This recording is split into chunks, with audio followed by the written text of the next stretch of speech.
नमस्कार दोस्तों। आज की वीडियो का हमारा टॉपिक है बायोलॉजी के कुछ टॉप 25 क्वेश्चन। इस वीडियो में हम जीव विज्ञान से संबंधित कुछ 25 प्रश्न हल करेंगे जो कि प्रत्येक परीक्षा के लिए महत्वपूर्ण होंगे। तो ये वीडियो आपको पूरा देखना है और सारे क्वेश्चन के आंसर वीडियो के साथ ही आपको याद करने हैं। चलिए स्टार्ट करते हैं। आज की क्लास का हमारा पहला प्रश्न है कि रक्त में ग्लूकोज की मात्रा को नियंत्रित रहता है, यानी रक्त में ग्लूकोज की जो मात्रा है वो किसके कारण नियंत्रित रहती है। तो प्रश्न का सही जवाब हो जाएगा ऑप्शन नंबर डी, इंसुलिन के कारण। आप सभी जानते हैं कि जो इंसुलिन हार्मोन है वो कौन सी अग्नाशय ग्रंथि के द्वारा स्रावित होता है। और अग्नाशय जो ग्रंथि है वो किस प्रकार की ग्रंथि है, तो एक मिश्रित ग्रंथि है, यानी बहिस्रावी भी है और अंतःस्रावी भी है। एक और फ्रेंड्स क्वेश्चन बनता है कि जो इंसुलिन हार्मोन है उसकी खोज किस वैज्ञानिक ने की थी। तो बेंटिंग और बेस्ट ने इंसुलिन की खोज की थी। Clear friends. चलिए नेक्स्ट क्वेश्चन। अगला क्वेश्चन है हमारा कि जैव प्रक्रम के अंतर्गत कौन आता है। जैव प्रक्रम फ्रेंड्स वो होते हैं जो सजीव के अंदर संपन्न होते हैं। तो आप सभी जानते हैं कि सजीव जो होते हैं वो पोषण करते हैं, उत्सर्जन करते हैं और श्वसन भी करते हैं। तो जैव प्रक्रमों के अंतर्गत कौन आता है, उपरोक्त सभी, यानी जो भी सजीव होते हैं वो पोषण भी करते हैं, उत्सर्जन भी करते हैं और श्वसन भी करते हैं। अगला क्वेश्चन है क्वेश्चन नंबर 3 कि वायुमंडल में सामान्यतः CO2 पाई जाती है। बहुत ही इजी सा क्वेश्चन है। वायुमंडल में CO2 कितनी पाई जाती है। तो क्वेश्चन का राइट आंसर हो जाएगा ऑप्शन नंबर डी, 0.03%। अब बात करेंगे N2 की, तो वो कितनी है, 78%। ऑक्सीजन कितनी है फ्रेंड्स, लगभग 20 या 21%। Clear friends. चलिए नेक्स्ट क्वेश्चन। छाया में पनपने वाले पौधों को क्या बोलते हैं, यानी ऐसे पौधे क्या कहलाते हैं जो छाया में पनपते हैं। तो क्वेश्चन का राइट आंसर क्या हो जाएगा ऑप्शन नंबर सी, सियोकाइटस। ठीक है, इन्हें सियोकाइटस भी बोलते हैं। इसके अलावा साइकोफाइटस भी इसे बोला जाता है। अब बात करेंगे हेलियोफाइट्स किसे बोलते हैं। तो फ्रेंड जो लवणोद्भिद पादप होते हैं जो कि लवणीय भूमि में उगते हैं उन्हें क्या बोलते हैं, हेलियोफाइट्स। क्लियर। फिर अगला क्वेश्चन है क्वेश्चन नंबर 5 के मनुष्य में मुख्य श्वसन अंग क्या है, यानी हमारे अंदर श्वसन का प्रमुख अंग कौन सा है। तो क्वेश्चन का राइट आंसर हो जाएगा फेफड़े। अब बात करेंगे फ्रेंड्स जो मेंढक होता है जो कि क्या है, एक एम्फीबियंस है जो स्थल और जल दोनों में रहता है। उसमें फ्रेंड्स 3 प्रकार का श्वसन पाया जाता है, यानी वो मेंढक जो होता है वो 3 तरीके से सांस ले सकता है। किस किस तरीके से, पहला हो गया त्वचा से, दूसरा फेफड़ों से और तीसरा मुंह से।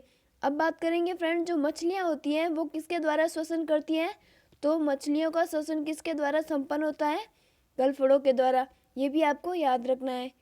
चलिए नेक्स्ट क्वेश्चन अगला है, निम्न में से कौन सी बीमारी श्वसन तंत्र से संबंधित है। हमें बताना है कि ऐसी कौन सी बीमारी है जो हमारे श्वसन तंत्र से संबंधित है। तो क्वेश्चन का राइट आंसर क्या हो जाएगा ऑप्शन नंबर डी, यानी बी और सी, यानी जो टीबी है और निमोनिया है ये दोनों हमारे श्वसन तंत्र से संबंधित होती है। Clear friends. चलिए नेक्स्ट क्वेश्चन क्वेश्चन नंबर 7, उच्च रक्तचाप की अवस्था को क्या बोलते हैं। ये भी इजी क्वेश्चन है। उच्च रक्तचाप की जो अवस्था होती है उसे क्या बोलते हैं, हाइपरटेंशन। और वही इसके विपरीत निम्न रक्तचाप की अवस्था को क्या बोलते हैं, तो हाइपोटेंशन। क्लियर। फिर अगला क्वेश्चन है मछलियों में उत्सर्जी पदार्थ क्या है। ये भी क्वेश्चन इंपॉर्टेंट है। मछलियों का उत्सर्जी पदार्थ क्या है। तो option number D, ammonia. Ammonia का फॉर्मूला फ्रेंड्स आप सभी जानते हैं, NH3 होता है। अब बात करेंगे मनुष्य का उत्सर्जी पदार्थ क्या होता है। तो आंसर क्या होगा, यूरिया। ठीक है, मनुष्य का तो होता है यूरिया और मछलियों का होता है अमोनिया। फिर अगला क्वेश्चन है क्वेश्चन नंबर 9, पौधों में आवश्यकता से अधिक जल किस प्रक्रिया के द्वारा बाहर निकाला जाता है। आप सभी जानते हैं कि जो पादप होते हैं उनमें प्रकाश संश्लेषण होता है, फोटोसिंथेसिस। इसके द्वारा जो अतिरिक्त जल होता है वो किस क्रिया के द्वारा बाहर निकाला जाता है। तो क्वेश्चन का राइट आंसर हो जाएगा ऑप्शन नंबर बी, वाष्पोत्सर्जन के द्वारा। जो पत्तियां होती है वो अपने रंध्र से अतिरिक्त जल को बाहर निकालती है। फिर अगला है क्वेश्चन नंबर 10 कि निम्न में से प्रकाश संश्लेषी अंग कहते हैं, यानी इनमें से कौन सा प्रकाश संश्लेषी अंग है। तो बहुत ही इजी सा क्वेश्चन है और इसका आंसर क्या है, पत्तियां। आप सभी जानते हैं कि जो पत्तियां होती हैं उनमें क्या पाया जाता है, क्लोरोफिल पाया जाता है, जो कि क्या होता है, प्रकाश संश्लेषण का वर्णक होता है।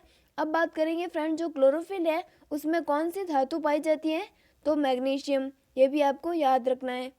फिर अगला क्वेश्चन है क्वेश्चन नंबर 11, पौधों में गैसों के आदान प्रदान के लिए रहते हैं, यानी पौधों में गैसों के आदान प्रदान के लिए क्या होते हैं?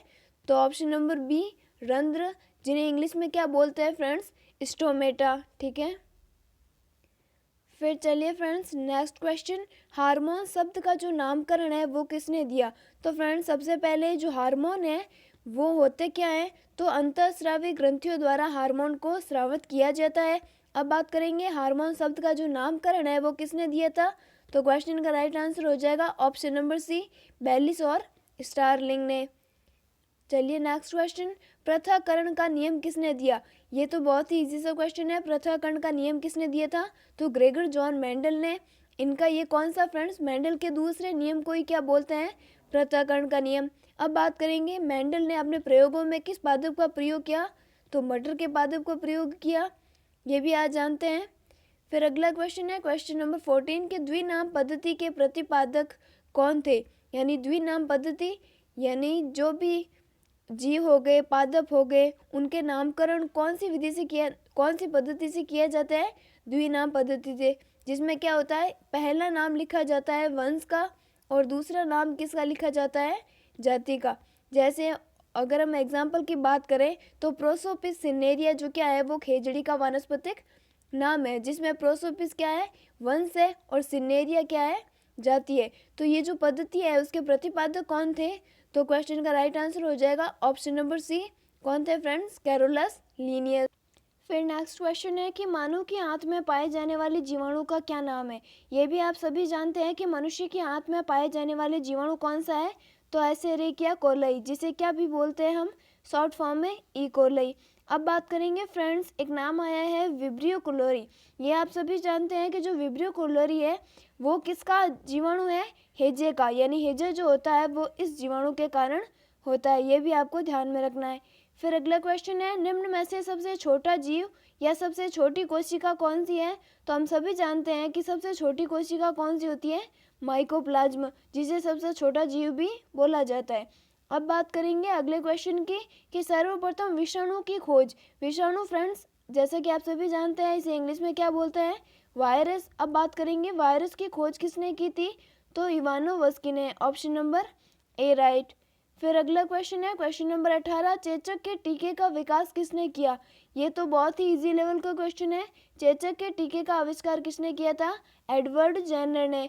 और लुइस पास्टर फ्रेंड्स जिसने क्या किया था? किण्वन की खोज की थी, यानी किण्वन की खोज तो किसने की थी? लुइस पास्टर ने। और एडवर्ड जेनर ने चेचक के टीके की। अब बात करेंगे अगले प्रश्न की, तो निम्न में से कौन सा स्वपोषी है? इनमें से हमें बताना है कि कौन स्वपोषी है। तो शैवाल इसका राइट आंसर हो जाएगा। स्वपोषी जो कि प्रकाश संश्लेषण के द्वारा अपना भोजन स्वयं बनाते हैं। फिर अगला है HIV द्वारा होने वाला रोग। मोस्ट इंपॉर्टेंट क्वेश्चन है, HIV द्वारा होने वाला रोग कौन सा होता है फ्रेंड्स? तो ऑप्शन नंबर सी एड्स, जिसकी फुल फॉर्म क्या होती है? Acquired immunodeficiency syndrome. अब बात करेंगे HIV जो वायरस है उसकी फुल फॉर्म क्या है? तो ह्यूमन इम्यूनो वायरस। अब एक और क्वेश्चन फ्रेंड्स पूछा जाता है कि एलिसा जो टेस्ट है उसका संबंध किस रोग से है? तो भी हमारा आंसर क्या होगा? एड्स रोग से। फिर अगला क्वेश्चन नंबर 21, शैवालों की कोशिका भित्ति किसकी बनी होती है? तो आप सभी जानते हैं कि जो शैवाल होते हैं उनकी कोशिका भित्ति किसकी बनी होती है? सेल्यूलोज की। और जो कवक होते हैं उनकी कोशिका भित्ति किसकी बनी होती है? काइटिन की। फिर अगला क्वेश्चन है, अगार अगार किससे प्राप्त होता है?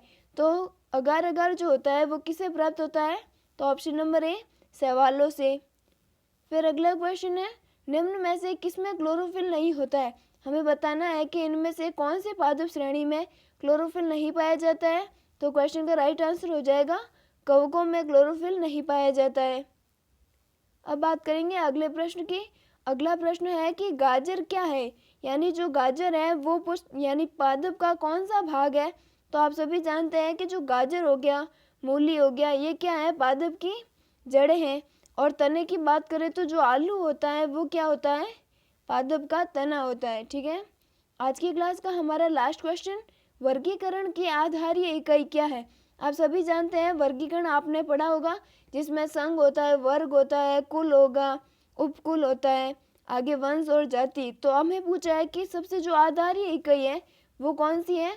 तो क्वेश्चन का राइट आंसर हो जाएगा ऑप्शन नंबर बी, स्पीसीज वर्गीकरण की क्या है, आधारीय इकाई है। ये फ्रेंड्स हमने बायोलॉजी के टॉप 25 क्वेश्चन देखे। वीडियो अच्छी लगे तो लाइक करना, चैनल पर नए हो तो चैनल को सब्सक्राइब ज़रूर करना। Thank you, thanks for watching this video.